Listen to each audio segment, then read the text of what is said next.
Hello students, welcome to Dr. B.R. Ambedkar Open University, Hyderabad. BA Sociology second year third సెమిస్టర్లోని అనేక పాఠ్యాంశాలని మనం చర్చించుకుంటున్నాం. అందులో ముఖ్యంగా జాతీయ స్థాయిలో నుండి వస్తున్నటువంటి సంక్షేమ పథకాలు ఏమున్నాయి అనే విషయాన్ని మనం లోతుగా విశ్లేషిస్తున్నాం. అందులో ఈ పాఠంలో ముఖ్యంగా అల్పసంఖ్యాక వర్గాల సంక్షేమ పథకాలు అంటే మైనారిటీస్ అంటాం. ముఖ్యంగా మన దేశంలో ముస్లింలను కానీ, సిక్కులను కానీ, క్రిస్టియన్లను కానీ, పార్సీలను కానీ, జైనులను కానీ, లేకపోతే బౌద్ధ మతం సంబంధించినటువంటి వాళ్ళందరినీ కూడా మనం ఏమంటామంటే మైనారిటీస్ అంటాం.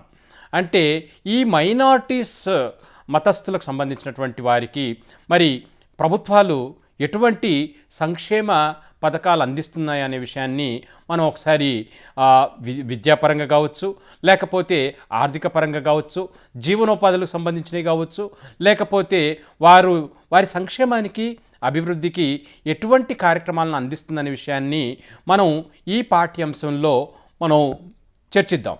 ముఖ్యంగా అల్పసంఖ్యాక వర్గాల వ్యవహారానికి సంబంధించినటువంటి ఒక మంత్రిత్వ శాఖ మనకు 2006లో ఏర్పాటు చేయటం జరిగింది.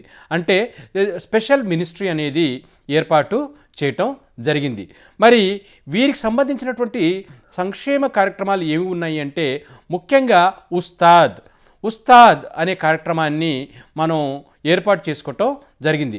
ఏమిటి అంటే కనుక ఏదైతే ట్రెడిషనల్గా అంటే సాంప్రదాయకంగా వస్తున్నటువంటి కళలు కావచ్చు, లేకుంటే చేతి వృత్తులు కావచ్చు, వీటిని రక్షించుకోవడానికి, వీటిని పరిరక్షించుకోవడానికి, లేకుంటే ఈ సాంప్రదాయంగా వస్తున్నటువంటి కళలను, చేతి వృత్తులను మరింత నైపుణ్యం పెంపొందించుకోవడానికి చేసే కార్యక్రమమే ఈ ఉస్తాద్ కార్యక్రమం అనే విషయాన్ని మనం తెలుసుకోవాలి.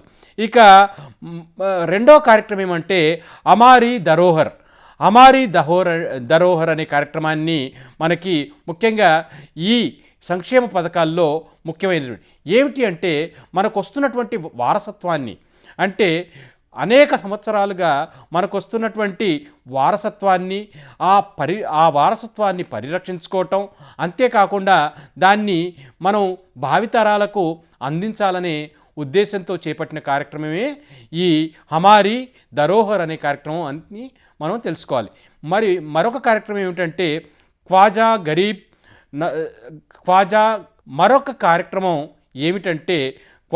గరీబ్ నవాబ్ సీనియర్ ఉన్నత పాఠశాలలు. అంటే ఏమిటంటే ఎవరైతే మైనారిటీ సంబంధించినటువంటి వర్గాల యొక్క విద్యకు సంబంధించినటువంటి అంశాలను మౌలానా ఆజాద్ ఎడ్యుకేషన్ ఫౌండేషన్ వారు అజ్మీర్లో ఈ కార్యక్రమాన్ని ఏర్పాటు చేశారనే విషయాన్ని మనం తెలుసుకోవాలి. ఇక మరొక ఇంపార్టెంట్ లేకుంటే ముఖ్యమైన కార్యక్రమం ఏంటంటే నయీ మంజిల్. అంటే ముఖ్యంగా మదర్సాల్లో నుండి ఉత్తీర్ణులైన వారు తమలాంటి వారితో పోటీ పడడానికి, వారిలో విద్య నైపుణ్యాన్ని ఉన్న తేడాలను రూపుమార్పడానికి ఒకటి, అంటే ఎవరైతే మదర్సాల్లో కోర్సు ప్రిపేర్ అవుతారో వారందరినీ కూడా మళ్ళీ రెగ్యులర్ ఎడ్యుకేషన్కి రావడానికి ఒక బ్రిడ్జ్ కోర్సు తీసుకురావటం జరిగింది. ఈ బ్రిడ్జ్ కోర్స్ని మనం ఏమంటామంటే నయీ మంజిల్ అని అంటాం. మరొకటి ఏమిటంటే రాష్ట్ర వక్ఫ్ బోర్డుల బలోపేతం. మనందరికీ తెలుసు రాష్ట్రాల్లో వక్ఫ్ బోర్డులు ఉంటాయి. ఈ వక్ఫ్ బోర్డుల్లో శిక్షణ కావచ్చు, లేకుంటే వాటి యొక్క పాలనా ఖర్చులు కావచ్చు, లేకుంటే వక్ఫ్ ఆస్తులు ఏమైనా దురక్రమణ జరిగితే, లేకుంటే ఎంక్రోచ్మెంట్ జరిగితే దాన్ని తొలగించడం కావచ్చు, లేకుంటే ప్రాంతీయ స్థాయిలో వక్ఫ్ కార్యక్రమాలను పటిష్ఠించటం కావచ్చు. ఇలాంటి కార్యక్రమాలు ఏమైనా చేయదలిచినట్లయితే తప్పకుండా జాతీయ స్థాయి నుండి వారికి తోడ్పాటు లేకుంటే వారికి సహకారం అందించే విధంగా ఉంటుంది. దీన్ని మనం రాష్ట్ర వక్ఫ్ బోర్డుల బలోపేతం కార్యక్రమం కింద తీసుకోవటం జరుగుతుంది. ఇక ఇతర కార్యక్రమాలు ఇంతేకాకుండా ఈ మైనార్టీలకు అభివృద్ధి చేయడానికి ఏం కార్యక్రమాలు ఉన్నాయంటే నయీ రోష్ని అనే కార్యక్రమం కూడా మరొక కార్యక్రమం. ఇందులో ముఖ్యంగా స్వచ్ఛంద సంస్థలు అంటే ఎన్జిఓస్ ఉంటారో ఆ ఎన్జిఓస్కు మహిళల ద్వారా అంటే వారు మొబిలైజ్ చేసినటువంటి మహిళల ద్వారా వారికి నాయకత్వ లక్షణాలు కావచ్చు, లేకపోతే వారికి ఇతర పొదుపుల మీద కావచ్చు, లేకుంటే వారి ఎంపవర్మెంట్ కూడా కావచ్చు, అంటే వారి సాధికారకు సంబంధించినటువంటి అనేక శిక్షణలు ఇప్పించటం జరుగుతుంది. ఇలా శిక్షణలు తీసుకున్నటువంటి ఎంతోమంది మహిళలు తమ హక్కుల గురించి కానీ లేకుంటే వాళ్ళ కాళ్ళ మీద వాళ్ళు నిజంగా నిలబడే విధంగా తయారైనటువంటి సందర్భాలు ఎన్నో ఉన్నాయి. వీళ్ళని ఈ కార్యక్రమమే నయీ రోష్ని అనే విషయాన్ని మనం తెలుసుకోవాలి. ఇక మరొక కార్యక్రమం ఏమిటంటే ఉపకార వేతనాల పథకాలు. అంటే దేశంలో చదువుతున్నటువంటి విద్యార్థులు ముఖ్యంగా వారు ముస్లిం విద్యార్థులైనా, క్రిస్టియన్లైనా, సిక్కులైనా, ఇందాక నేను చెప్పినట్టుగా బౌద్ధ, జైన, పార్సీలు ఇలా ఈ సముదాయాలకు సంబంధించినటువంటి విద్యార్థులు ఎవరైతే ఉన్నారో వారు నిజంగా వారు అర్హులైనట్లయితే తప్పకుండా వారికి ఒక ఆర్థిక చేయూతనివ్వడానికి ఈ స్కాలర్షిప్స్ అనేటివి కూడా ఉపయోగపడతాయి.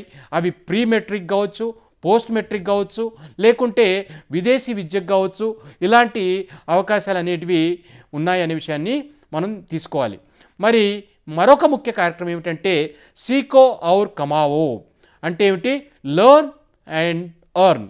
మీరు నేర్చుకోండి, నేర్చుకుంటూ పాటే సంపాదించండి అనేటువంటి కార్యక్రమాన్ని కూడా 2013 సెప్టెంబర్ 23వ కార్యక్రమంలో ఈ కార్యక్రమాన్ని ఏర్పాటు చేయటం జరిగింది.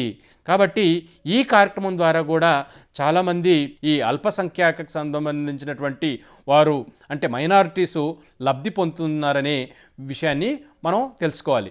ఇక మరొకటి ఏమిటంటే పడో పర్దేశ్ అనే కార్యక్రమాన్ని కూడా అమలు చేయటం జరుగుతుంది. ఈ పడో పర్దేశ్ అంటే ఏమిటంటే కనుక ముఖ్యంగా పీజీ కోర్సు కావచ్చు, ఎంఫిల్ కావచ్చు, పిహెచ్డి కావచ్చు, లేకపోతే అంతకంటే ఏదైనా పై చదువులు కావచ్చు, ఉన్నత విద్య కావచ్చు. ఈ ఉన్నత విద్య కోసం ఎవరైనా మైనారిటీసు వేరే దేశానికి వెళ్ళి చదువుకోవాలని అనుకుంటే కనుక వారికి లోన్స్ కూడా ఇవ్వటం జరుగుతుంది. అంటే వారు ఆ లోన్ అంటే ఆ రుణంతో వారు వెళ్ళి అక్కడ చదువుకొని వారు ఎదగాలనే ఉద్దేశంతో జాతీయ స్థాయిలో భారత ప్రభుత్వం ఈ ఉపకార వేతనాన్ని నెలకొల్పిందని మనం అర్థం చేసుకోవాలి. మరొక ముఖ్య కార్యక్రమం ఏమిటంటే నలంద పథకం అనే పథకాన్ని మనం ఏర్పాటు చేయటం జరిగింది. అంటే ప్రపంచ ఖ్యాతిగాంచినటువంటి అలీగర్ ముస్లిం విశ్వవిద్యాలయంలో ఈ కార్యక్రమాన్ని యూనివర్సిటీ గ్రాంట్స్ కమిషన్ చేపట్టడం జరిగింది. అంటే ఏమిటంటే కనుక నాణ్యమైనటువంటి బోధనను అందించాలి, అత్యున్నతమైనటువంటి పరిశోధనను చేపట్టాలి అనే ఉద్దేశంతో ముఖ్యంగా ఇక్కడ మైనారిటీస్కి ఎక్కువ ప్రాధాన్యత ఇవ్వటం అనేది జరుగుతుంది. అది ఉన్నత విద్యలో కావచ్చు, లేకపోతే పరిశోధనలో కావచ్చు, లేకుంటే విదేశీ విద్యలో కావచ్చు. ఇలాంటి అంశాల్లో మైనారిటీలకు అత్యధికంగా అవకాశం ఇవ్వటం జరుగుతుంది. ఇంకొకటి ఏమిటంటే మైనారిటీస్ సైబర్ గ్రామ్ అంటే ఎంసీజే అంటాం. ఈ కార్యక్రమంలో అల్పసంఖ్యాక వర్గాలకు చెందినటువంటి కొన్ని దృష్టి కేంద్రీకరించినటువంటి సమూహాలు లబ్ధిదారులను జ్ఞాన సాధికారతకై డిజిటల్ సభ్యుల ద్వారా గుర్తించటం జరుగుతుంది. అంటే వారికి డిజిటల్ అక్షరాస్యత నైపుణ్యాన్ని ప్రవేశపెట్టడం జరిగింది. సో అంతేకాకుండా మౌలానా ఆజాద్ ఎడ్యుకేషన్ ఫౌండేషన్ కూడా ఏర్పాటు చేయటం జరిగింది. ముఖ్యంగా మనం గుర్తుంచుకోవాల్సింది ఏంటంటే మన దేశంలో ఉన్నటువంటి ఈ మైనారిటీలందరికీ కూడా జాతీయ స్థాయిలో అనేక సంక్షేమ పథకాలు ఉన్నాయి. ముఖ్యంగా వాళ్ళ విద్యా అభివృద్ధి చేయటం కానీ, లేకుంటే వారిని ఆర్థికంగా అభివృద్ధి చేయడానికి కానీ అనేక సంక్షేమ కార్యక్రమాలు ఉన్నాయి. వీటన్నిటిని ఉపయోగించుకొని వారు మరింత అభివృద్ధి చెందాలని ఆశిస్తున్నాను. Thank you.